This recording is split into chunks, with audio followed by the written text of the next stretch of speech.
Barron Trump poses as a homeless man at a luxury hotel. The manager's move ends in disaster. It was a chilly morning in downtown Manhattan when Barron Trump, dressed in a worn-out hoodie and faded jeans, stepped onto the marble steps of the Sterling, a five-star luxury hotel. The air smelled of freshly brewed coffee and expensive perfume as businessmen and tourists bustled in and out of the grand entrance. Barron pulled his hood low over his face, his eyes scanning the polished facade of the hotel. The plan was simple. He wanted to test how people treated someone they perceived as less fortunate. He had heard stories about the lack of empathy in places like this and wanted to see it for himself. His heart pounded as he sat down on the steps, trying to blend into the background. He glanced at the golden "No Trespassing" sign next to him and smirked. This was going to be interesting. Inside, Harold Whitaker, the hotel's manager, was already having a stressful morning. He prided himself on maintaining the hotel's pristine reputation and had little patience for anything or anyone that might tarnish it. As he scanned the lobby, his eyes fell on Barron, sitting hunched on the steps outside. Harold's lips pressed into a thin line. "Not on my watch," he muttered, marching toward the entrance. The automatic doors slid open, and Harold strode out, his polished shoes clicking against the marble. "What are you doing here?" he barked, his voice cutting through the morning air. Barron looked up, his face calm. "Just resting for a bit," he said softly. "This is private property," Harold snapped. "You can't just sit here like it's a park bench. Move along before I call security." A few passers-by stopped to watch the scene unfold, their eyes flicking between the manager and the young man on the steps. "I'm not causing any trouble," Barron said, his voice steady but respectful. "I'll be gone soon." Harold crossed his arms, his patience wearing thin. "No, you'll leave now. We have an image to maintain, and you sitting here doesn't exactly scream luxury." The tension thickened as more people gathered, some taking out their phones to record. Barron remained seated, his gaze unwavering. "You could just let me stay for a little while," he said. "It wouldn't hurt anyone." Harold's face flushed with anger. "I don't have time for this," he said, reaching for his radio. "Security!" Before Barron could respond, two uniformed guards appeared. "Remove him from the property," Harold ordered. "No." The guards hesitated, clearly uncomfortable with the growing crowd. "Sir," one of them said quietly, "maybe we should handle this differently. There are a lot of cameras." "I don't care," Harold snapped. "Do your job." The two security guards exchanged uneasy glances, clearly aware of the growing audience recording every second. However, they nodded reluctantly and approached Barron. "Sir, we're going to have to ask you to leave," one of them said, his voice lower and more respectful than Harold's sharp tone. Barron stayed calm, quietly rising to his feet. "No problem," he said. "I'll go." But as he turned to leave, Harold couldn't resist one last jab. "Next time, try loitering somewhere more suited to your circumstances," he sneered, loud enough for everyone to hear. The crowd murmured in disapproval, but no one dared to intervene. Barron walked away without saying another word, disappearing around the corner as the tension hung in the air like thick smoke. Inside the hotel, Harold returned to the lobby, feeling satisfied with himself. He believed he had handled the situation decisively and professionally. After all, maintaining the Sterling's luxury image was his top priority. He had no idea that within minutes, his actions were already going viral. #Sterling Scandal was trending on social media by the time Harold sat down at his desk. A video of the incident, captured by multiple onlookers, began circulating online, showing Harold berating Barron and ordering security to remove him. The video quickly garnered thousands of views, accompanied by captions like, "Luxury hotel manager kicks out homeless teen, disgraceful behavior. Is this what hospitality looks like? Have we lost our humanity?" Comments poured in, condemning Harold's actions. "Unbelievable. Treating someone like that just because they're down on their luck? Shameful. I'll never stay at the Sterling again. We need to be better than this. Where's the kindness?" By lunchtime, major news outlets had picked up the story. Reporters swarmed the hotel, demanding a statement from management. Harold remained oblivious until his assistant, Linda, burst into his office, her face pale. "Harold, you need to see this," she said, handing him her phone. He watched the video in stunned silence, his face turning a deep shade of red. "This is ridiculous," he muttered. "It's being blown out of proportion." He was trespassing. "Regardless of the reason," Linda said gently, "this isn't good for our image. We need to respond, fast." That same afternoon, a sleek black SUV pulled up in front of the Sterling. Out stepped a man in a tailored suit, followed by Barron Trump, no longer wearing the hoodie and jeans that had concealed his identity. His composed, confident demeanor was unmistakable. The crowd outside gasped in recognition as reporters scrambled to capture the moment. Inside, Harold watched in horror as Barron walked through the front doors, cameras flashing behind him. "Mr. Trump?" Harold stammered, his voice faltering. I had no idea it was you." Barron raised an eyebrow. "Would it have made a difference if you did?" Harold opened his mouth, but no words came out. "I wasn't here as Barron Trump," Barron continued, his voice calm but commanding. "I came to see how people would treat me if they thought I had nothing. And now I have my answer." The room fell into an awkward silence as Harold's face flushed with embarrassment. "Mr. Trump, please," Harold said, trying to recover. "This was a misunderstanding. I assure you it won't happen again."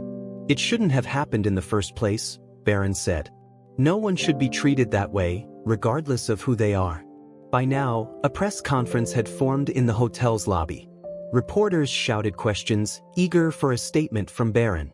He paused, turning to face the cameras. "Let me be clear," he said. "This isn't about me. This is about how we treat the most vulnerable in our society. Everyone deserves dignity and respect, no matter their circumstances." The crowd erupted in applause, many nodding in agreement. "And to the Sterling," Barron added, his tone softening, "I hope you'll take this as an opportunity to grow and do better. We all make mistakes, it's how we learn from them that matters." Harold stood frozen, sweat beading on his forehead. His mind raced as he tried to figure out how to salvage the situation. His entire career flashed before his eyes, and for the first time, he felt genuine regret. I'm sorry," Harold said, his voice trembling. "You're right. We failed to show compassion, and I take full responsibility for that." Barron studied him for a moment, then nodded. "Good. Change starts with accountability." In the weeks that followed, the Sterling underwent a complete transformation. Harold, humbled by the experience, launched a new initiative called Project Kindness, aimed at providing free meals and temporary shelter to those in need. The hotel partnered with local shelters and community organizations, offering job training and employment opportunities for those trying to get back on their feet. The program received widespread praise, and the Sterling's reputation slowly began to rebuild, not as a symbol of exclusion but as a beacon of hope and second chances. Harold worked tirelessly to make the initiative a success, driven by a newfound sense of purpose. He met with every new hire personally, ensuring they felt welcome and supported. For the first time in years, he found real meaning in his work. One evening, as the sun set over the city, Barron returned to the Sterling. This time, he wasn't wearing a hoodie and jeans. He was greeted warmly by the staff, who now recognized him not just as a public figure but as the catalyst for the hotel's transformation. Harold met him at the entrance, his handshake firm and sincere. "Thank you for giving us a second chance," he said. "You changed everything." Barron smiled. "I didn't change anything, you did. You made the choice to be better." As they stood in the fading light, both men knew they would never forget the lessons learned that day.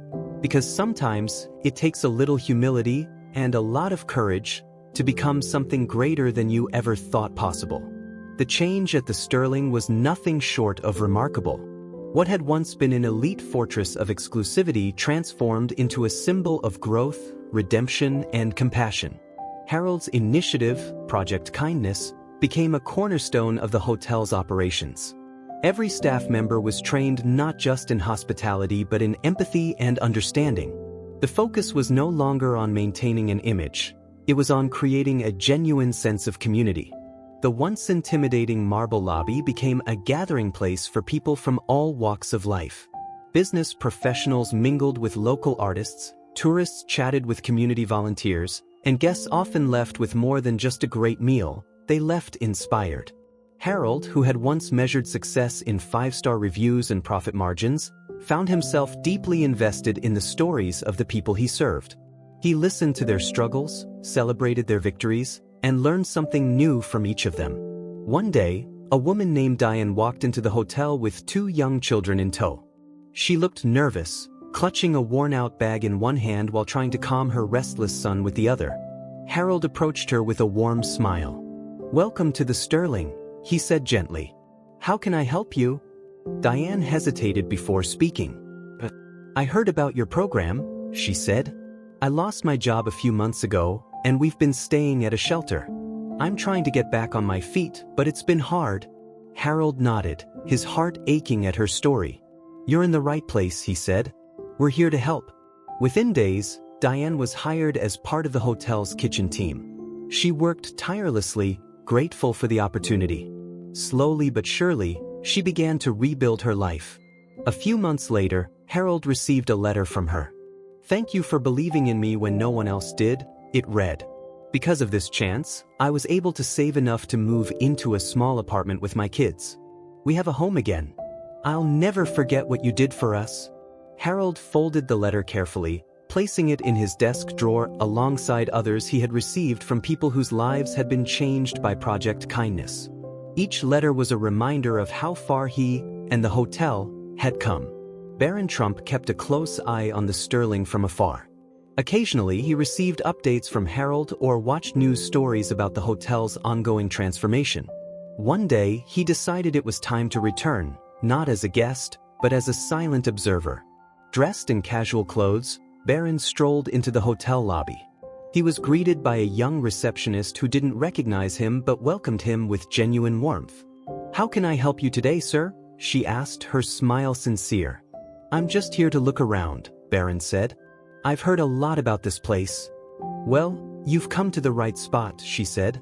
"Feel free to explore and let me know if you need anything." Barron wandered through the lobby, taking in the vibrant atmosphere. He saw guests chatting over coffee, staff members laughing together, and a group of volunteers preparing for an upcoming community event. He smiled to himself, knowing that the Sterling had truly become something special. Later that afternoon, Barron found Harold in the conference room, going over plans for the next expansion of Project Kindness. "Barron," Harold said, rising to shake his hand. "It's great to see you again." "Likewise," Barron said. "Looks like you've been busy." Harold chuckled. "Busy is an understatement. But it's the best kind of busy." They sat down, catching up on everything that had happened since Barron's last visit. Harold shared stories of the people they had helped, the challenges they had overcome, and the incredible support they had received from the community. "I owe it all to you," Harold said. "You gave me the push I needed to change, for the better." Barron shook his head. "You would have gotten there eventually," he said. "I just sped up the process." They laughed, the air between them warm and full of mutual respect. Before leaving, Barron stood in front of the large picture window overlooking the bustling street below. He thought about everything that had led to this moment: the disguise, the confrontation, the fallout, and the growth that followed. It hadn't been an easy journey, but it had been worth every step. "You've built something incredible here," Barron said, turning back to Harold. "Keep it going." "You can count on it," Harold replied. As Barron walked out of the Sterling, the late afternoon sun bathed the city in golden light. He paused on the steps, taking one last look at the building before disappearing into the crowd. The Sterling had changed, and so had he. Because in the end, it wasn't about proving a point or exposing flaws. It was about planting a seed of change and watching it grow into something far greater than anyone could have imagined. In the months that followed, the Sterling became a blueprint for other luxury hotels across the country. Inspired by its success, several chains launched their own versions of Project Kindness, creating opportunities for those in need and fostering a culture of empathy in an industry often criticized for its exclusivity. Harold was invited to speak at conferences and events, sharing the lessons he had learned and encouraging others to embrace the power of second chances. And Barron? He continued his work quietly, often visiting places undercover to observe, learn, and inspire change in unexpected ways. his mission was never about recognition. It was about leaving the world a little better than he found it. One evening, Harold received a letter in the mail. It was from Barron. "Dear Harold, you've built something truly remarkable. I hope you know how many lives you've changed. Keep leading with your heart, and the world will follow. Until next time. B." Harold read the letter twice, a smile spreading across his face. Because sometimes, the greatest lessons come from the most unexpected places. And for Harold, the Sterling was no longer just a hotel. It was home. Months turned into a year, and the Sterling flourished like never before. What had started as a crisis had transformed into a powerful movement, not just for the hotel but for the entire hospitality industry. Articles were written about Project Kindness, and Harold received invitations to speak at prestigious business forums and leadership conferences. But Harold never let the praise get to his head. Every time someone called him a hero of transformation, he humbly pointed to his staff and the community that made it all possible. He knew that without them, and without Barron, none of it would have happened. One evening, a young entrepreneur named Kevin approached Harold at a networking event. Kevin was in his late 20s, brimming with enthusiasm but carrying a noticeable edge of desperation. "Mr. Whitaker," Kevin said, extending his hand, "I've been following your story for months. It's incredible what you've done with the Sterling." "Thank you," Harold replied with a smile. "It's been quite a journey." Kevin hesitated, then took a deep breath. "I could really use some advice. My startup has hit the rough patch, and I'm starting to think I've bitten off more than I can chew. I've made mistakes, big ones. I feel like there's no way to recover." Harold nodded, recognizing the look in Kevin's eyes. It was the same look he had seen in the mirror months ago. Fear, regret, and the weight of feeling like a failure. "Kevin," Harold said, placing a reassuring hand on his shoulder, "mistakes are part of the process. The key is what you do next. The greatest lessons often come from the hardest moments." They talked for hours, Harold sharing his own experiences and encouraging Kevin to keep pushing forward. By the end of the conversation, Kevin's expression had transformed from anxious to determined. "You've given me hope," Kevin said. "Thank you." "Don't thank me yet," Harold said with a chuckle. "Just promise me you'll learn from every step of the journey, good or bad." The following week, Harold received an email from Barron. It was brief, but the message was clear. "Meet me at the Sterling at 2 p.m. on Friday. I have something to show you." Curious, Harold arrived at the hotel at the appointed time. He found Barron waiting for him in the conference room, a large map spread out across the table. "What's this?" Harold asked. Barron grinned. "The future." He gestured to the map, which showed cities across the country, each one marked with a small star. "These are all potential locations for Project Kindness centers," Barron explained. "Not just hotels. Community spaces offering job training, meals, and resources for people who need a second chance. What you've done here at the Sterling is just the beginning." Harold's eyes widened. "You want to expand the program nationwide?" "Why not?" Barron said. "We've seen how much good it can do. Imagine how many lives we can change if we take it further." Harold felt a surge of excitement and a hint of nervousness. "That's ambitious," he said. "Big change always is," Barron replied. "But we can do it, together." The months that followed were a whirlwind of planning, meetings, and partnerships. Barron and Harold worked tirelessly to lay the groundwork for the first few Project Kindness centers, enlisting the help of local businesses, nonprofits, and community leaders. The response was overwhelming. Cities across the country welcomed the initiative with open arms, eager to be part of something that had already proven to be so impactful. The first new center opened in Chicago, followed by Los Angeles, Houston, and Miami. Each one carried the same mission: to provide opportunities, foster growth, and remind people that second chances were always possible. Back at the Sterling, life settled into a new rhythm. Harold continued to oversee the hotel while advising the growing network of Project Kindness centers. Every time he visited a new city, he was greeted by people whose lives had been transformed by the program. One day, while visiting the Chicago Center, Harold met Maria, a single mother who had once struggled to make ends meet. Because of this program, Maria said, tears welling in her eyes, I was able to find steady work and put my son through college. You have no idea how much that means to me." Harold was deeply moved. Stories like Maria's were what kept him going, proof that every bit of effort was worth it. Meanwhile, Barron remained a quiet but constant presence. He preferred to stay out of the spotlight, focusing on the work rather than the recognition. Occasionally, Harold would receive cryptic messages from him, short notes of encouragement or updates on the latest developments. One such message read, "The seeds are planted. Now watch them grow." As the years passed, Project Kindness became a household name, inspiring similar initiatives around the world. Other industries took note, adopting the program's principles and finding ways to apply them in their own fields. The impact was undeniable. What had started as a single act of kindness had grown into a movement that touched millions of lives. One evening, Harold sat in his office at the Sterling, reflecting on everything that had happened.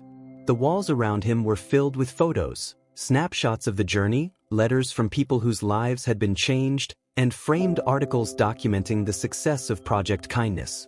His phone buzzed. It was another message from Barron. "It's been quite the ride, hasn't it? This is just the beginning." Harold smiled, typing a quick reply, "Couldn't have done it without you. Here's to what comes next." Later that night, as he locked up the hotel, Harold paused at the front steps, the same steps where the journey had begun. The air was cool and quiet, the city lights twinkling in the distance. He thought about the young man who had sat there months ago, disguised as a homeless person. He thought about the mistakes, the lessons, and the transformation that followed. And for the first time in a long time, Harold felt at peace. Because he knew that no matter what the future held, the Sterling would always stand as a symbol of hope, growth, and the incredible power of second chances. Years later, the Sterling had become a legendary institution. What began as a luxury hotel was now a hub of transformation, a place where dreams were revived, people found new beginnings, and the power of compassion reshaped countless lives. The walls were adorned with photographs and testimonials from those who had walked through its doors seeking a second chance. The Project Kindness Centers had grown beyond anyone's wildest dreams. There were now dozens of locations across the country, each one rooted in the same core values of opportunity, empathy, and resilience. People traveled from far and wide to visit the centers, not just for help but to volunteer and be part of something bigger than themselves. Harold was no longer just the manager of the Sterling. He had become a sought-after speaker and advisor, known for his honest and heartfelt talks about failure, redemption, and leadership. Though he had once shied away from the spotlight, he now embraced it, using his platform to inspire others and encourage businesses to adopt similar programs. One spring morning, Harold stood at the front of a packed auditorium, preparing to deliver the keynote speech at a major leadership summit. He looked out at the sea of faces, CEOs, entrepreneurs, community leaders, all eager to hear his story. "Good morning," Harold began, his voice steady. "When I first took the stage at an event like this, I talked about the importance of change. I talked about failure and how it can shape us in ways we never expect. But today, I want to talk about something even more important: legacy." The room fell silent as Harold continued. "Legacy isn't about the buildings we leave behind or the awards we collect. It's about the lives we touch, the people we inspire, and the change we create. Legacy is built one small act of kindness at a time, and if we're lucky, it grows into something far greater than ourselves." He paused, scanning the audience. "I learned that lesson the hard way. Years ago, I made a mistake, a big one.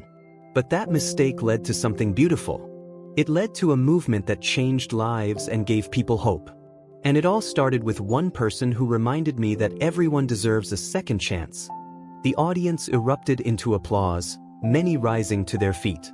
As Harold stepped off the stage, dozens of people approached him, eager to share their own stories. Some were business leaders inspired to implement similar programs. Others were individuals who had faced their own failures and found strength in his words. Meanwhile, Barron Trump continued his work quietly and without fanfare. He had always preferred to stay behind the scenes, letting the work speak for itself. But occasionally, he would show up at one of the Project Kindness Centers, slipping in unnoticed to observe the incredible impact firsthand. One day, during a visit to the Los Angeles Center, Barron was approached by a teenage boy named Marcus. "Hey," Marcus said shyly. "Are you the guy who helped start this place?" Barron smiled. "I had a little something to do with it." "What's your name?" "Marcus," the boy said. "This place saved my life. I was going down a bad path, but the people here believed in me. Now I'm getting ready to graduate high school. I even got accepted to college." "That's amazing, Marcus," Barron said, genuinely moved. "You should be proud." "I am," Marcus replied. "And I want to give back. I'm planning to come back here after college to help other kids like me." Barron's chest swelled with pride. "The world needs more people like you," he said. Back at the Sterling, Harold received a letter from an unexpected source, a group of former employees from the early days of Project Kindness. The letter read, "Dear Harold, we just wanted to thank you for everything you've done. You believed in us when no one else would, and because of that, we've built lives we never thought possible. Some of us are now managers, business owners, and even mentors in our own communities. None of it would have happened without you and the Sterling. Thank you for changing our lives. With gratitude, the Project Kindness alumni." Harold read the letter twice, overcome with emotion. He carefully folded it and placed it in the same drawer where he kept all the letters he had received over the years. It had become a ritual, a way to remind himself of why he did what he did. As the years went by, the Sterling celebrated its 10th anniversary as a Project Kindness hub. The celebration was a grand affair, attended by former participants, community leaders, and volunteers who had played a role in its success. The highlight of the evening was a surprise appearance by Barron Trump. When Barron took the stage, the room erupted into cheers. It had been years since many of the attendees had seen him, but his presence was a reminder of how it all began. Barron looked out at the crowd, his voice steady and warm. 10 years ago, I sat on the steps of this building, wondering how I would be treated if I looked like I had nothing," he said. "What happened that day wasn't easy, but it was necessary. It forced us to confront the way we see each other, the way we judge without knowing. And because of that moment, we built something beautiful together." He paused, his gaze sweeping the room. "Each of you is part of this story. Each of you helped create something far bigger than any of us. And the best part? This is just the beginning." The audience rose to their feet, applauding as Barron stepped back from the podium. That night, Harold and Barron stood side by side, watching the celebration unfold. "It's hard to believe how far we've come," Harold said, his voice filled with awe. "It's only the beginning," Barron replied. "There's always more to do." They shared a quiet moment, both reflecting on the journey that had brought them to this point. "Thank you," Harold said. "For everything." Barron smiled. "Thank you for listening when it mattered most." As the evening drew to a close, Harold stood on the front steps of the Sterling, watching as guests slowly trickled out into the night. The air was cool and crisp, carrying the faint scent of freshly baked bread from the kitchen. He thought back to the early days, to the mistakes and lessons, the challenges and triumphs. It had been a long, winding road, but he wouldn't change a thing. Because in the end, the journey had been about more than success. It had been about finding purpose and creating a legacy that would live on long after him. And as Harold turned to walk back inside, he knew one thing for certain. The best stories are the ones we write together.